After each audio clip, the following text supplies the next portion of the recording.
Assalomu alaykum. Bugun bisektrisaning uzunligini formulasini topishni o'rganamiz, isbotini. Demak, bizda tayyor formula bor. Ilzosida a ko'paytirgan b minus x ko'paytirgan y ga. Hop, bu yerda ABC uchburchagimizda tomonlari a, b, c bo'lsa, c burchagida o'tkazilgan bisektrisa bu gammaga bo'lsa burchagida, demak, bisektrisaning uzunligi c tomonda x va y kesmalarga ajratgan bo'lsa, demak biz nima qilamiz? Mana shu uchburchak uchun bitta kosinuslar teoremasini, mana bu uchburchak uchun bitta kosinuslar teoremasini yozamiz. Demak, x kvadrat teng bo'ladi a kvadrat plus lc ning kvadrati minus 2a lc ko'paytirilgan kosinus gamma.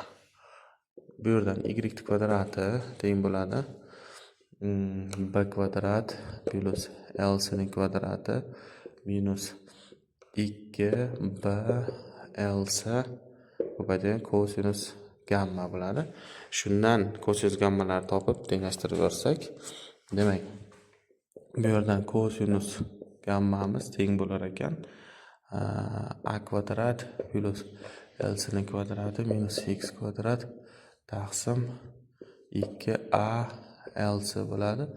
Bu yerdan esa kosinus gammani topsak, bu yerda b kvadrat plus lc ning kvadrati minus y kvadrat 2b lc bilan shu ikkalasini tenglashtiramiz.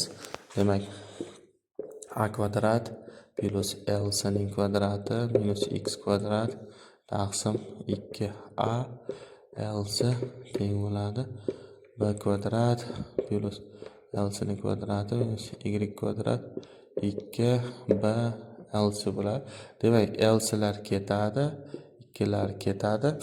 Demak, a ni bu yoqqa, b ni bu yoqqa ko'paytirsak, demak, a kvadrat b plus b lc ning kvadrati minus b x kvadrat teng bo'lar ekan a b kvadrat plus a lc ning kvadrati minus a y kvadrat. Buni endi hammasini bir tomonga o'tkazib olsak, demak, bu va bu lc kvadratlarni chiqarib yorsak, a minus b bo'ladi. Buni bu yoqqa o'tkazamiz. Shunda minusdan a minus b minusdan hozir demak, davom etamiz. Demak, buni bu yoqqa o'tkazdik, buni ham bu yoqqa o'tkazdik. Demak, bu yoqqa o'tkazgan vaqtimizda plyusdan b x kvadrat minus a y kvadrat bo'ldi. Xo'p, bu o'tdi. Endi buni o'tkazsak, bu yerdan a b ni chiqarib yorsak, b minus a shakliga kelib qoldi. Bu 0. Demak, shu yerdan biz yana bitta formulani yozib ketamiz. Ya'ni a bo'lingan b teng bo'ladi x bo'lingan y ga. Bisektrisa xossasiga ko'ra, demak, yoki a ni x ga nisbati, b ni y ga nisbatiga teng bo'ladi. Demak, mana shu formuladan foydalanamiz hozir. Demak, bu yerda lc ning kvadrati a minus b, buni ham minusini chiqarib yorsak, a minus b bo'ladi. Bundan esa nima qilamiz?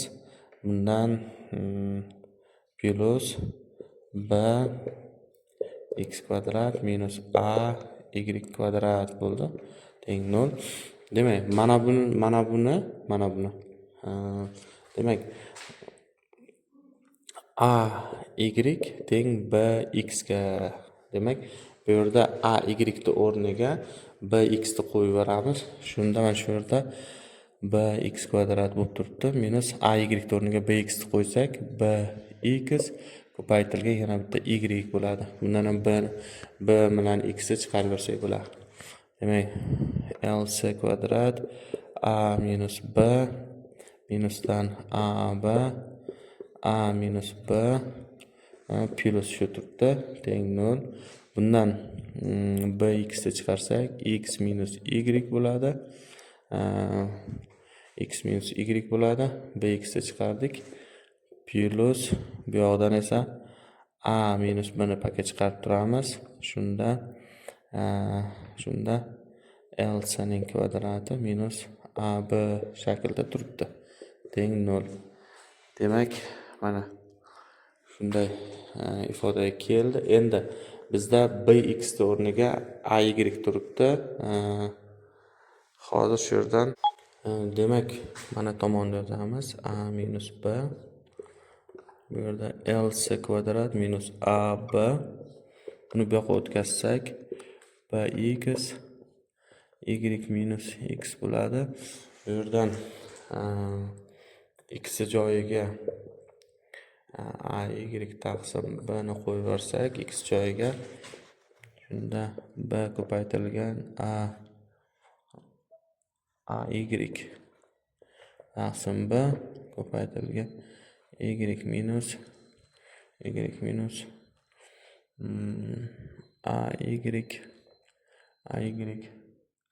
taqsim b ko'rinishda bo'ldi. Demak, buni ham nima qilib olsak bo'ladi? Buni blar ketadi. Shunda blar ketadi. A y kvadrat taqsim b. Bu esa b minus a shaklda bo'lyapti. Demak, mana qisqartirib, buni plus bu yoqqa qilib o'tkazsak, chunki mana yerda minus 1 qoladi. Mana keyin LC ning kvadrati minus a ko'paytirilgan b. Bu yerda ay ni o'rniga bx ni qo'yamiz. Shunda ay ni o'rniga bx ni qo'yamiz va y taqsim b. Blar qisqaradida x y qoladi. Shunda LC kvadrat teng AB minusdan-da, bu yerda minus AB minus x y bo'ladi. LC teng iltizosida AB minus x y formula isbotlandi.